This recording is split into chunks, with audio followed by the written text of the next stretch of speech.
মানুষ বলে এখন আগেই ভালো ছিলাম।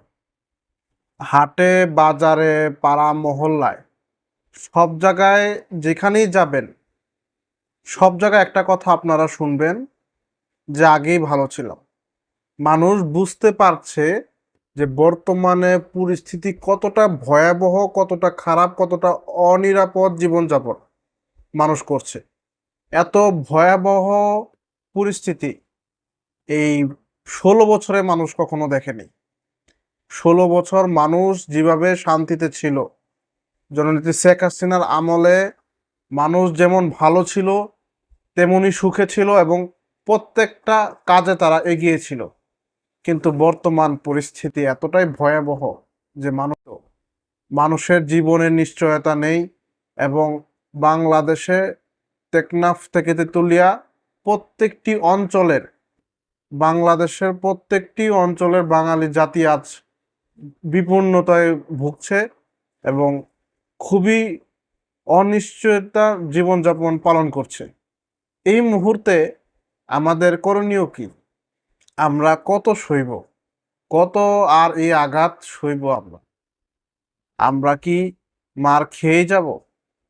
আমাদের কি কোনো অস্তিত্ব নেই? মনে রাখবেন, আওয়ামী লীগে কিন্তু ৩০% আপনাদের কথা ভোট আছে। আমরা জানি 50% আমাদের ভোট আছে। তো এই ৩০% ৫ কোটি মানুষ আপনারা কি করবেন? এই কয়েক লক্ষ বাহিনী, পুলিশ বাহিনী, আইন শৃঙ্খলা বাহিনী দিয়ে ৫ কোটি মানুষকে যে হয়রানি করছেন, এটা কি মনে করেন যদি আন্দোলন হয় তাহলে কেমন পরিস্থিতি হতে পারে? আপনারা বাঘের নাকে সুড়সুড়ি দিচ্ছেন। আওয়ামী লীগকে ছাড়া নির্বাচন করবেন। আওয়ামী লীগকে ছাড়া আস্তে আস্তে কিন্তু পরিস্থিতি পরিবর্তন হচ্ছে। পরিস্থিতি কিন্তু ঘুরে যাচ্ছে। রাজপথে কিন্তু আওয়ামী লীগের মিছিল হয়। আস্তে আস্তে মিছিলগুলো বড় হচ্ছে। বেশি সময় নেই। আপনাদের হাতে বেশি সময় নেই। সময় থাকতে পালান।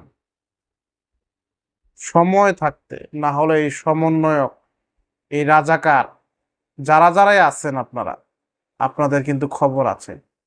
যে পরিমাণ নির্যাতন অত্যাচার করছেন আপনারা, বাংলার মানুষ কিন্তু আপনাদের দেখে নেবে।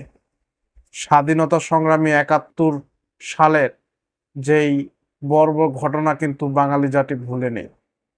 জামাত শিবির যে এত ঘুরিয়ে পিছিয়ে তারা কথা বলে, সেই ৭১-এর তাদের যে পরাজয়, সে পরাজয় মেনে না নিতে পেরেই তারা আজকে যে ভূমিকা তারা নিচ্ছে সেটা খুবই ভয়াবহ।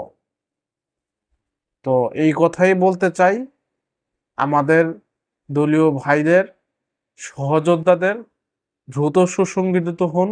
আর মার খাওয়ার ইচ্ছা আমাদের নেই। আর পালানোর ইচ্ছা আমাদের নেই।